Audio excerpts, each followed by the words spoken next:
Homer, jour 19. Aujourd'hui, pas de casquette, pas de chant d'oiseaux, pas d'arbres magnifiques, parce que nous n'allons pas faire un short, mais nous allons faire une étude, une vidéo un petit peu plus longue, parce que la Mishnah de la journée est un écho à la Haftara de la semaine, la Haftara Tazria. Chapitre 4, Mishnah 15. Rabbi Yanaï dit « Nous n'avons d'explication ni pour la tranquillité des méchants, ni pour les souffrances des justes. » Rabbi Mathia ben Harar dit « Soit le premier à saluer tout homme, soit à la queue des lions, et non à la tête des renards. » Voilà la Mishnah de la journée, aujourd'hui. La première partie de la Mishnah est une phrase qui peut-être correspond à ce que nous pensons en ce moment. C'est terrible. Il y a des méchants qui ne reçoivent jamais de jugement, qui dorment tranquillement, qui réussissent tout. Personne ne leur dit rien. Et inversement, il y a des justes qui ont des problèmes, qui sont persécutés. Il y en a qui ont été tués. Depuis des années et des années, on a fêté en l'honneur d'Israël et des survivants et de tous ceux qui étaient morts pour Israël aussi, il y a quelques jours. Il y a encore des otages dans les tunnels, il y a des gens qui sont morts mais qui ne sont pas enterrés pour l'instant sur la terre d'Israël, qui sont retenus comme des otages morts. Ça aussi c'est terrible. Et peut-être autour de vous, vous qui nous regardez, quel que soit le continent sur lequel vous êtes, vous pouvez vivre cette phrase. Des méchants qui s'en tirent bien, qui paradent dans des belles voitures, et des justes qui ont des problèmes. Les sages ont réfléchi à ça il y a plusieurs centaines d'années, et Pirkei Avot nous dit bien, et oui, on ne peut pas tout comprendre.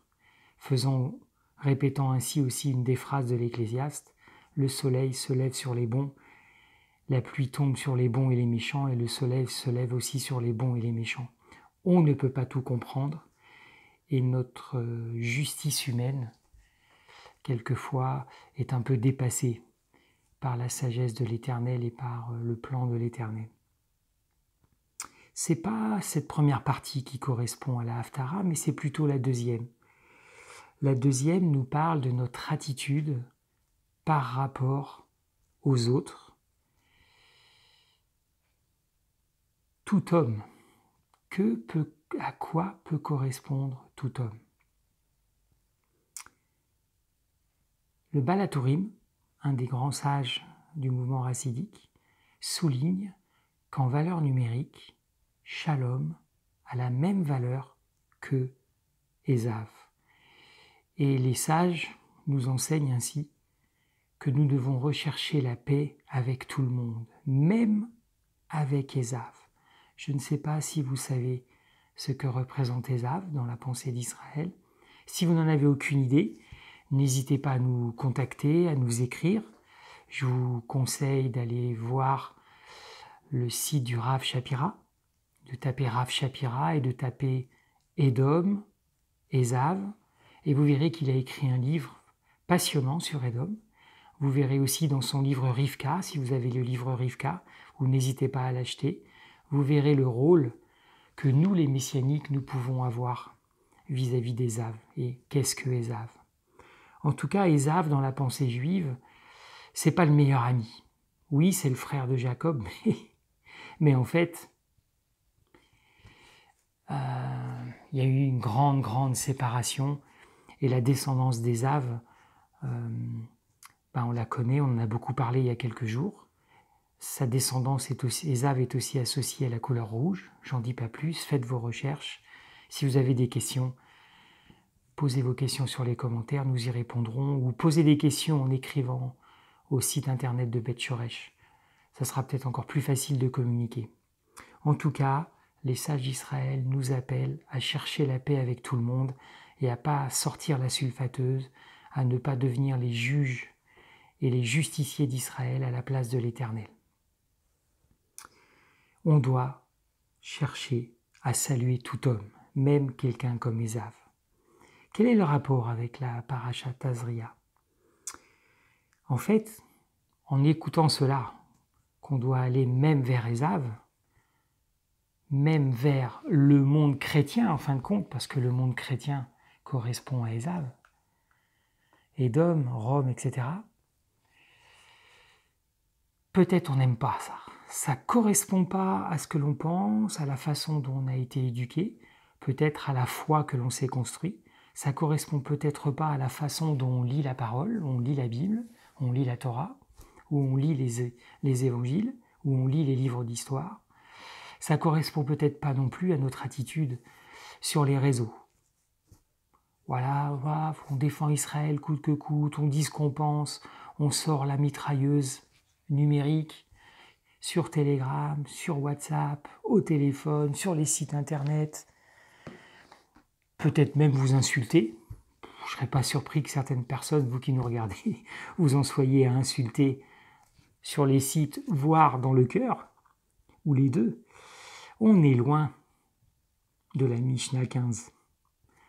Et si vous pensez qu'au IIe siècle ou au 1er siècle, Israël était protégé, l'Empire romain, les massacres, 1 million de gens tués sur la terre d'Israël entre l'an 66 et l'an 135, avec Bar Korba. Voilà, franchement. Et les sages, qu'est-ce qu'ils nous disent? Même avec Ésav, on doit chercher la paix, on doit saluer tout le monde. Et dans la Haftara de Tazria, eh bien, on nous apprend la même chose. Allez écouter Willy, qui a fait une superbe commentaire de la paracha Tazria, la lèpre.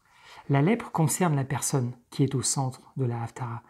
En fait, c'est pas la lèpre. Dans la paracha Tazria, il y a une maladie qu'on appelle la tsaraat, mais ça a été mal traduit. Les sages enseignent que ce n'est pas une lèpre, mais c'est plutôt une maladie sur votre corps qui va matérialiser un problème spirituel, comme une punition, comme quelque chose qui veut réveiller le pécheur. Allez écouter Willy sur El Bethel, la paracha qui a été mis sur YouTube il y a quelques heures, et il vous expliquera ça, et vous comprendrez justement que c'est pas une lèpre, c'est pas une maladie normale, la tasraat, c'est autre chose. Allez écouter Willy. Donc, notre personnage principal de la Haftara Tazria, lui, il a été touché par la lèpre. C'est le général Naaman. Vous trouverez son histoire dans 2 Rois chapitre 4, verset 42, jusqu'à 2 Rois chapitre 5, verset 19. Le général a une maladie et quelqu'un qui connaît le prophète Élisha, qui croit en Hachem, lui dit d'aller en Israël, d'aller dans le royaume, d'aller voir Élisha, et Élisha pourra le guérir. Au début, le général n'est pas très confiant, il n'est pas très content parce que son maître, le roi Aram, n'est pas hébreu, et d'une certaine façon, c'est un peu un ennemi d'Israël, d'une certaine façon. Il est plus puissant qu'Israël et c'est un ennemi. Mais le roi lui donne l'autorisation d'aller. Il écrit une lettre au roi d'Israël, royaume du Nord, qui lui a peur. Qu'est-ce qui se passe? Qu'est-ce que je vais faire? Et si j'arrive pas à guérir? Il a une conversation avec Élisha, et Élisha prend les choses en main et demande au général qui fait le voyage de se plonger 7 fois dans les eaux du Jourdain. Et là, le général, il comprend pas. Qu'est-ce que c'est que ce faux prophète? Qu'est-ce que c'est que ça? Moi, je m'attendais à quelque chose de différent.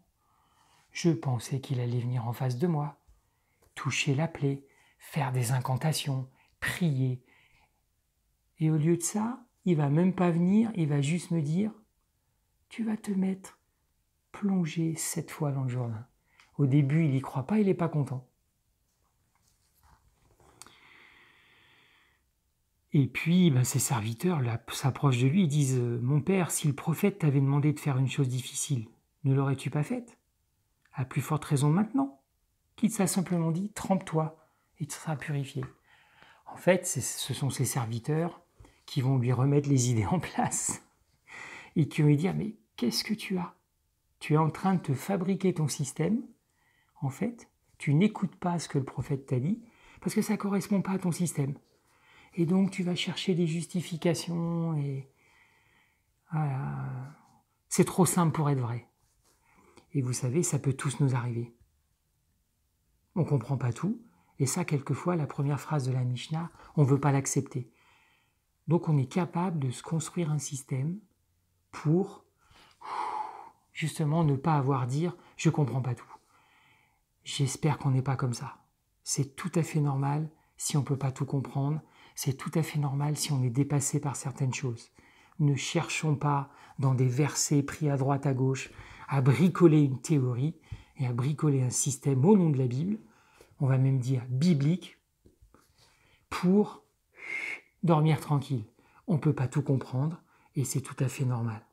Ce qu'on ne comprend pas maintenant, on le comprendra un jour dans l'ère messianique. J'ai confiance. On comprendra avec le Mashiach. Pareil pour le général. À la fin, il va le faire, ok, il va attraper la foi de ses serviteurs. Ça, c'est une grande leçon. Si on n'a pas la foi, passons du temps avec des gens qui ont la foi et attrapons leur foi. Ça, c'est une bonne lèpre, la lèpre de la foi. Et puis, hop, il va être guéri. Et à la fin, c'est extraordinaire ce qu'il va dire. Et là, vous allez rejoindre la Mishnah. Si seulement on pouvait donner à ton serviteur autant de terre que peuvent emporter 2 mules, car ton serviteur n'offrira plus jamais d'holocauste ni de sacrifice de paix à d'autres dieux, mais uniquement à Hachem. Que Hachem pardonne à ton serviteur pour cette chose-là. Lorsque mon maître viendra au temple de Rimon pour s'y prosterner, il s'appuiera à mon bras, de sorte que je serai obligé de me prosterner au temple de Rimon. Que Hachem pardonne à ton serviteur pour cette chose-là.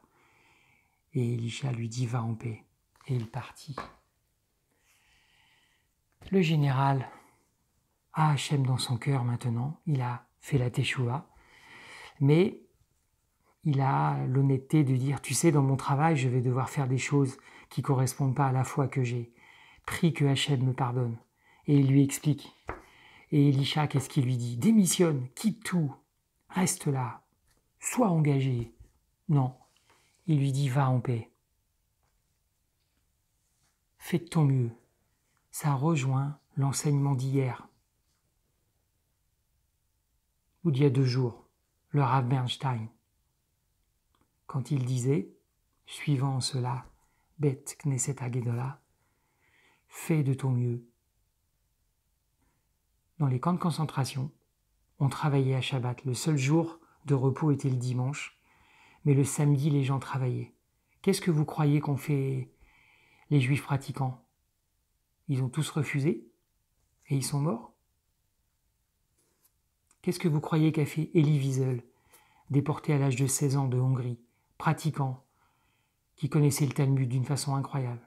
Il a refusé, il a été exécuté ? Ben non, puisqu'il est devenu prix Nobel. Il est mort il y a quelques années. On fait de son mieux, selon Bekneset Hagedolah et les sages. Et le Rav Bernstein raconte cet exemple que faire de son mieux dans un camp de concentration, ça pouvait être par exemple, je vais travailler, j'ai pas le choix, sinon je suis exécuté, mais je vais faire de mon mieux pour garder le Shabbat. Et donc peut-être, il disait par exemple, réciter toutes les prières dans son cœur, dans sa tête, marmonner les prières pendant les heures de travail, pendant l'office Shabbat. Voilà, c'était ça. Un peu comme la situation du général Naaman. Nous, quelquefois, on est là, radical, radical, radical. On a des membres de Beth Shoresh qui, quelquefois, ont dû travailler le samedi. Ils travaillaient le samedi au service d'autres personnes. Ok, ils ont fait de leur mieux. Ils ont tout fait pour pas travailler le samedi. Ils ont tout fait pour garder le Shabbat. Et puis, au bout de quelques temps, quelquefois, ça y est, mutation professionnelle, j'ai plus à travailler le samedi. Voilà. Vous croyez que Dieu les a foudroyés ? Non. Les soldats sont allés voir Yeshua et lui ont demandé un jour, qu'est-ce que je dois faire ? Parce que soldat, c'est pas facile. Yeshua a répondu, ne faites de tort à personne, touchez votre solde. J'ai pas le passage en tête. Je demande à ceux qui nous regardent, écrivez-nous rapidement dans les commentaires le chapitre de l'évangile avec les versets de la rencontre des soldats avec Yeshua. Il y a énormément de cas comme ça. Ça correspond peut-être pas du tout à ce que vous auriez donné comme conseil. On est engagé, on fait tout pour l'Éternel, je démissionne. Je peux plus payer mon loyer, je peux plus nourrir ma famille, mais j'ai répondu à mon principe. Je suis mort pour mes principes. Pic Nénéfè, je connais pas. Un peu comme dans la Mishnah 15 où il y a des phrases un peu troublantes. Saluez tout homme, même Ésav, peut-être ça correspond pas à votre système de pensée. Et puis, soit à la queue des lions et non à la tête des renards. Les sages nous appellent à ne pas rechercher la gloire au milieu des gens incultes, mais plutôt de chercher l'humilité auprès des gens sages. Si on traduit avec le proverbe français, il vaut mieux être petit chez le roi que grand chez un brigand. Ou petit chez les grands que grand chez les petits. C'est le vrai proverbe. Où est-ce qu'on en est aujourd'hui?